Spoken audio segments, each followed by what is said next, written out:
तो ये है कर्म का सिद्धांत।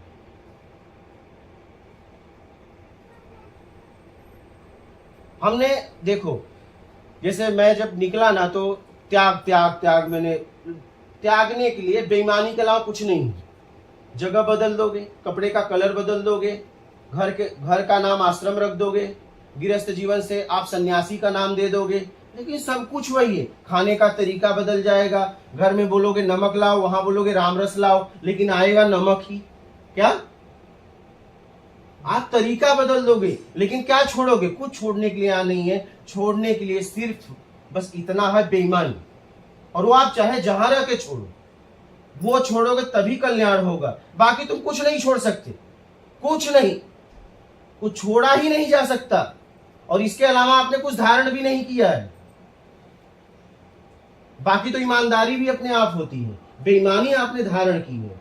आप जरूरत में भोजन कर रहे हो, जरूरत में बिस्तर का उपयोग कर रहे हो, व्यवस्थाओं का उपयोग जरूरत में कर रहे हो, तो आपने धारण क्या किया है? बेईमानी, मान।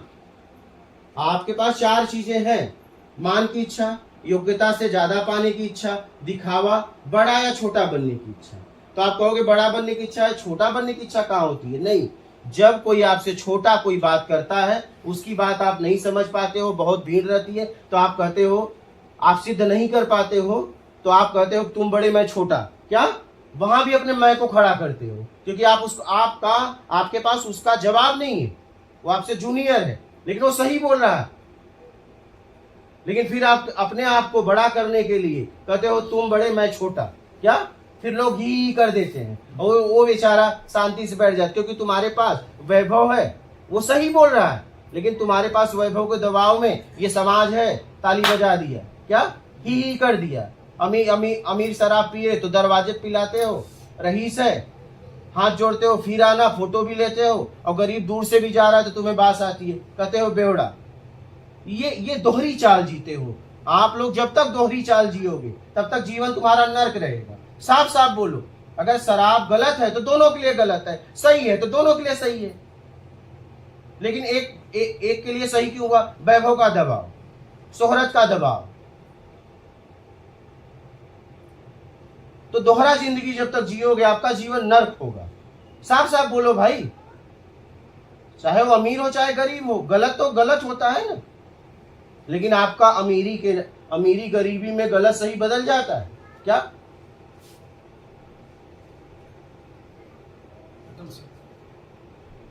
तो जब तक ऐसी जिंदगी जियोगे तुम ऐसे नर्क में पड़े रहोगे।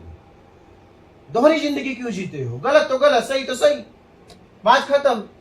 कोई भी सामने हो, क्या फर्क पड़ता है? जैसा है वैसा बोलो।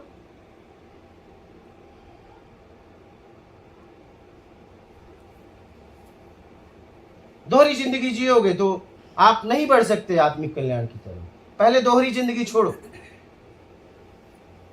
अगर हमारा बाप भी गलत है तो हमें विरोध करना चाहिए। सबसे गलत तो गार्जियन होते हैं, अपने बच्चों को दबाते हैं, खुद नशा करते हैं। नहीं, सबसे ज्यादा समाज में मैंने गार्जियन को देखा गलत। ये खुद करेंगे और बच्चों को रोकेंगे, तब वही बच्चे बड़े होते हैं, तब इनको ढूंढते हैं बड़ा बराबर। ये कहते हैं देखो माँ बाप का सेवा नहीं कर रहा है। सेवा के लायक कर्म किया क्या तुमने? जब तक वो कमजोर थे तब तक तुमने दबाया, वो नहीं चाहते थे वो तुमने किया, तो तुम्हारी धुनाई नहीं करेंगे क्या? नहीं, आप खुद सोचो ना माता जी, भड़ास है उनके अंदर भड़ास है। आप पिता की जगह थे, आप माता की जगह थे, प्यार की जरूरत उन्हें थी। जब उन्हें प्यार की जरूरत थी तुमने जूते मारे, ठीक है? तो जब तुम्हें प्यार की जरूरत होगी तो वो तुम्हें जूते मारेंगे, क्योंकि ये समाज तुम्हारे कब तक बैठेगा? जब तक तुम्हारा पद रहेगा, प्रतिष्ठा रहेगा। एक दिन तुम ऐसे जैसे वो बच्चों की तरह तुम भी घर में बैठ जाओगे, तुम्हें समाज का एक व्यक्ति भी नहीं पूछेगा। जब तक आपका पद है, जब तक आपकी ताकत है, तभी तक सलामी है। पद गया सब गया, तो वही घर में ऐसे बैठे रहोगे, तब वो जूते मारेंगे तुम्हें, शब्दों से जूते मारेंगे, अपमान करेंगे। वो बदला ले रहे हैं, वो कुछ नया नहीं कर रहे हैं। या तो आपको वृद्धाश्रम छोड़ देंगे। अगर कोई माँ बाप का सेवा नहीं कर रहा है तो जरूर माँ बाप बेईमान है, और ईमानदार होते तो सेवा की उम्मीद ही नहीं करते। क्या? अगर ईमानदार होते माँ बाप और सत्कर्मी होते तो अपने बच्चों से सेवा की उम्मीद ही नहीं करता। बेईमान आदमी उम्मीद लगा के बैठा रहता है। क्या हम किसी को इसीलिए जन्म देते हैं कि मेरा सेवा करे? हमसे अच्छे तो फिर जानवर हैं यार, बिना उम्मीद का पालते हैं। क्या यही उम्मीद में बच्चे पैदा कर रहे हो कि आपकी सेवा करेगा? कितनी गंदी सोच है।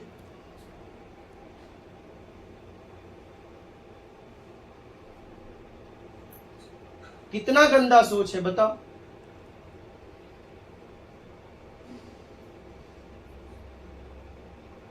भाई वो जिंदगी जीने के लिए पैदा हुआ, हमसे अच्छे तो जानवर है। हर साल बच्चों को पैदा करते हैं, छोड़ देते हैं। और सेवा आपका तब होता जब आप उस लायक कर्म करते। जरूर आपने गंदा कर्म किया है और वो आपके बच्चे देख पाए। एक बेईमान की इज्जत बेईमान भी नहीं करता। क्या? एक बेईमान की इज्जत बेईमान भी नहीं करता। अगर उसने नौकर रखा है, बेईमानी करते हुए निकल जाए, उसे मार के भगा देगा। बेईमान भी बेईमान की कदर नहीं करता है, तो आपके बच्चे आपकी कदर कैसे करेंगे? एक बेईमान की जो इज्जत जब बेईमान नहीं करता तो आपके बच्चे कैसे कद्र करेंगे? अब लोग शिकायत करते हैं कि ये देखो क्या समय आ गया, बच्चे माँ बाप की सेवा नहीं करते। लेकिन समाज में इतनी बेईमानियां बढ़ गई है, वो करने वाले कोई माँ बाप ही है, तो बच्चे कैसे सेवा करेंगे? वृद्धाश्रम बढ़ता जा रहा है। क्यों बढ़ता जा रहा है? कभी सोचो इस पे। बच्चों की गलती नहीं है, तुम उस लायक ही नहीं हो। माता पिता इस समय उस लायक ही नहीं है। लाखों रुपए पगार पाने के बाद कह रहे हैं अगर हम बेईमानी नहीं करेंगे तो बच्चों को अच्छी शिक्षा कैसे देंगे? ऊपरी कमाई का नाम रख दिया है। तुम्हें वृद्ध आश्रम में धक्के मार रहे हैं वो भी कम है, और उसके जिम्मेदार माँ बाप है, बच्चे नहीं है, एकदम नहीं है।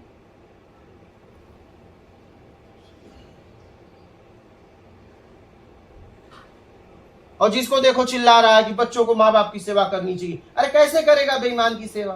कभी नहीं करेगा, कर ही नहीं पाएगा। सेवा तब करता जब वो कुछ ऐसा समाज के लिए कर्म किया होता। आप देखो कोई महापुरुष हो, वो कैसा भी हो जाए, उसका सेवा लोग फूल की तरह सहलाते हैं उसे। क्यों? क्योंकि पूरा जीवन उसने समाज को दे दिया। क्या वो बोलता है मेरी कोई सेवा करे? उसकी सेवा कौन लोग करते हैं ये भी नहीं पता, उसे भी नहीं पता कि उसकी सेवा कौन करेगा। लेकिन समाज से ही कोई व्यक्ति आता है और उसकी सेवा फूल की तरह करता है, मक्खी तक बैठने नहीं देता। जैसे रामकृष्ण परमहंस की सेवा हुई। स्वामी विवेकानंद ने पूरा, एक व्यक्ति आया और वो कैंसर उन्हें था तो थूके थे बहुत, तो वो घिना गया, उन्होंने स्वामी विवेकानंद पूरा पी लिया। क्या? ये थी गुरु भक्ति, पूरा ग्रहण कर लिया।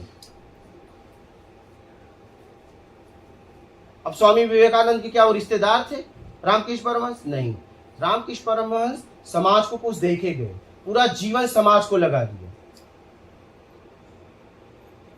और आपसे पैदा हुआ आपको लात मार रहा है, और एक अनजान व्यक्ति आके उनकी सेवा कर रहा है। सोचो जरा इस बात को। तो जरूर आप गंदा काम किए हो जिंदगी में, इसलिए आपकी सेवा नहीं हो रही है। आप बच्चों का दोष ना दो। जैसा आप करते हो, कर्म का सिद्धांत है, जैसा आपने किया है वैसा ही आपको मिलेगा। जरा सा इधर उधर नहीं हो सकता, ये आपको भी मालूम है। इसलिए अपने बच्चों का दोष ना दो, किसी का दोष ना दो। आपके साथ अगर कुछ हो रहा है तो उसका जिम्मेदार एक ही व्यक्ति है, आप खुद, और कोई नहीं। आप किसी को दोषी करार मत दो। लेकिन आप यही करते हो, कभी उनका दोष देते हो, कभी उनका दोष देते हो, हमेशा अपने आप को बचाने के लिए। लेकिन तुम बच नहीं पाओगे, इस दुनिया में कोई बच नहीं पाया है। राम के पिता थे, तुम राम के सहारे बचना चाहते हो। राम के पिता थे, तीनों माँ विधवा हो गई, पिता तड़प के मरा। एक साधारण पिता का श्राप था कि जैसे मैं पुत्र वियोग में मर रहा हूं वैसे तू भी मरेगा। राम बचा पाए क्या? अभिमन्यु सामने ही मारा गया बाल अवस्था में, कृष्ण बचा पाए क्या? कृष्ण के रहते ही पांडवों ने भिक्षा मांगा, नहीं? क्या कृष्ण बचा पाए क्या?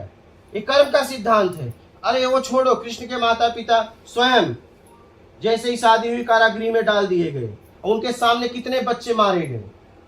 मतलब कुछ तो ऐसा उन्होंने कर्म किया होगा और कुछ तो सत्कर्म किया होगा कि कृष्ण जैसा पुत्र पैदा हुआ। देखिए